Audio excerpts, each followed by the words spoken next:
Hey keepers, and welcome back to the channel. If you have been in the stream hobby for a while, chances are you have heard of the Garden of Eder. They are not just a stream breeding operation, they are a family powered engine of passion, dedication and love for aquatics. Today I want to share a story that's a little different from the usual tank showcase videos you might see. Yes, their rows of tanks are beautiful, yes, their streams are exceptional, but there's something far more inspiring happening behind the glass tanks. Scaling from 50 tanks to 500 isn't just a matter of adding more aquariums and water. It's a leap of faith. It's long nights, early mornings, and the constant juggling of tasks that never seems to end. And all of this, mind you, while raising 3 children, one of them not even a year old yet. So Layla and Jaden, the 2 older kids, are already aging towards their teenagers' years. And they are not just bystanders in this story. They pitch in with both streams and plants. In many ways, their childhood is a blend of school books, water changes, feeding schedules, and the subtle hum of air pumps. When you walk into their facility, you don't just see tanks, you see teamwork. The quiet everyday teamwork that keeps something this big running smoothly. It's impressive, not just because of the scale, but because of the heart behind it. I first met Grant years ago at one of the international stream contests. Back then, it was clear to me that he wasn't just another breeder chasing ribbons or quick sales. We hit it off immediately, swapping knowledge, debating methods, and sharing the little tricks that only years of hands-on breeding can teach you.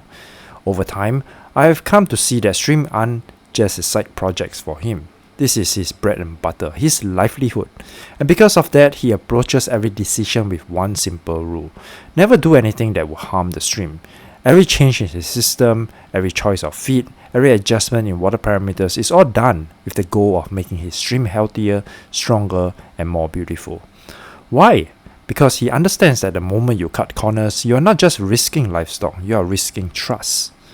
So one of the greatest honor I have was being invited to speak at the Aquarium Club of Pasco County, which is Grant's home club. For me, it wasn't just about delivering a talk, it was about stepping out of my comfort zone, flying in and speaking to a room full of people who live and breathe aquatics.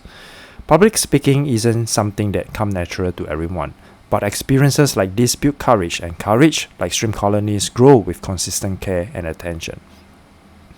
I walk away thinking if I keep doing this, I'll get better, and that in itself was worth the trip.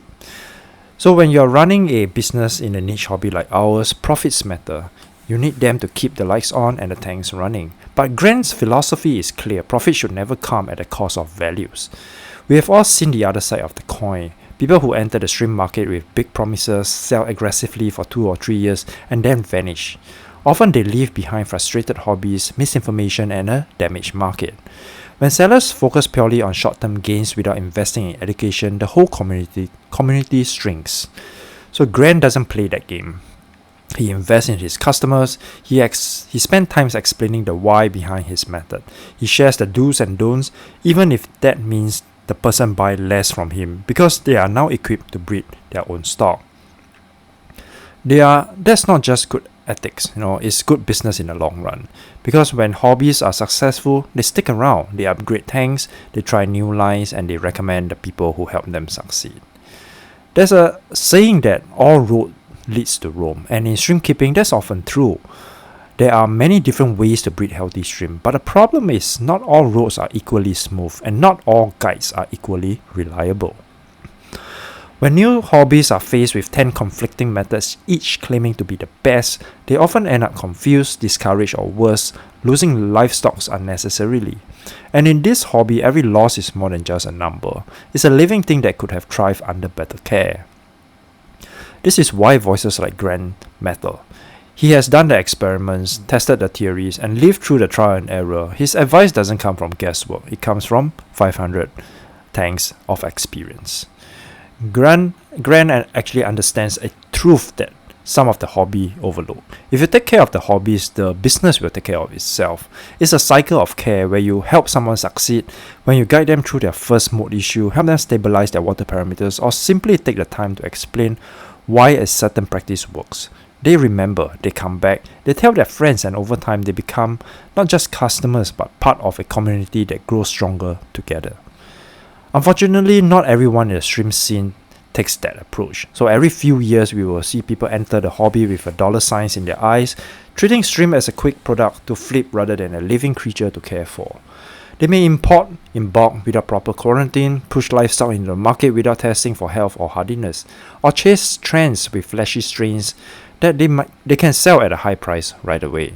At first, it might look like they are adding energy to the scene, more stock, more variety, more buzz. But when the underlying quality and education are missing, the damage comes later. Hobbyists who buy from them often face unexplained die-off, disease outbreak, or stock that cannot adapt to typical home tank conditions. And because no one took the time to equip those buyers with the right knowledge, their frustration grows. Some leave the hobby entirely. The result? The overall trust in the market erodes. Those who remain become more cautious, less willing to experiment, and sometimes skeptical of even the most genuine breeders. In short, the hobby ends up worse off than before. That's why breeders like Grant matter. He's in it for the long haul. He's not looking for a fast payout. He's looking to build a sustainable ecosystem where both shrimps and shrimp keepers can thrive. For him, a sale isn't the end of a transaction, it's the beginning of a relationship. And that mindset is what ensures the hobby has a future worth passing on. Grant's hospitality is just as generous as his shrimp knowledge. On my visit, we took a detour to look at for native carnivorous plants in their natural habitat, a reminder that the aquarium world is just one part of a much bigger interconnected system. For me, it was also the first time I've seen Spanish moss in the wild.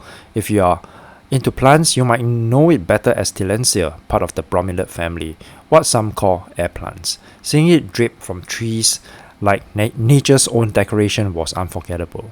These shared moments, nerding out over streams, stumbling across botanical wonders, are what make this hobby so much richer. Walking through rows and rows of grand stands, you can feel the passion that built them.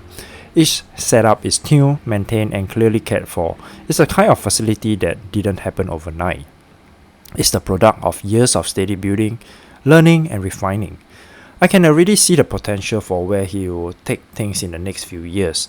Automation for water changes is on his radar, something that will give him precious time back while keeping the quality of care high. With a new baby in the mix, time is more valuable than ever, but if anyone can balance growth and family, it's him. In every conversation we had, one thing stood out. Grant doesn't see shrimp as mere units of profit. To him, they are living, breathing creatures, each with his own place in the carefully balanced ecosystem he has built. They are not just inventory to be counted on numbers on the spreadsheet. They are a responsibility. That perspective changes everything. It changes how you feed, because you're not thinking in terms of what's cheapest, but what's best for their long-term health and vitality.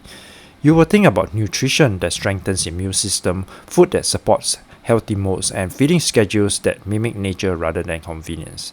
It changes how you breed, because you are not chasing quality for a quick sale. You are selectively pairing for strong genetics, vibrant colors, and patterns that will hold over generation. You are patient enough to cull when necessary, even if it means less short-term stock, because you know the long-term payoff is healthier, more reliable lines. And it changes how you sell, because you care about where the streams are going. You ask questions about the buyer setup. You take the time to share your acclimatization methods. You give advice that might save them weeks of frustration. You are not just trying to move stock, you are trying to set someone up for success so that the streams have a good life in their new home. It's also why details like no duckweed in his tank matters. It shows that with persistence, even something as stubborn as duckweed can be eliminated if you choose to. In our own tanks, we are the same way. If you like duckweed, keep it. If you don't, be vigilant and keep it out.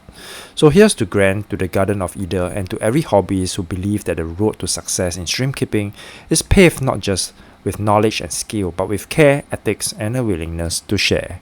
Because in the end, it's not just about breeding shrimps, it's about breeding trust. And we can't talk about Grant's success without mentioning the family who makes it possible. Scaling from 50 to 500 tanks, maintaining quality, traveling, speaking, and still keeping a business thriving. That doesn't happen alone. Behind every one of those tanks is a support system that keeps the operational whole moving forward. His wife, his children, and his loved ones all play a role in holding up that foundation. We often take these things for granted, but the truth is, without that support, many dreams would never grow beyond an idea. In any passion, whether it's stream breeding or anything else, family support can be the difference between burnout and breakthrough.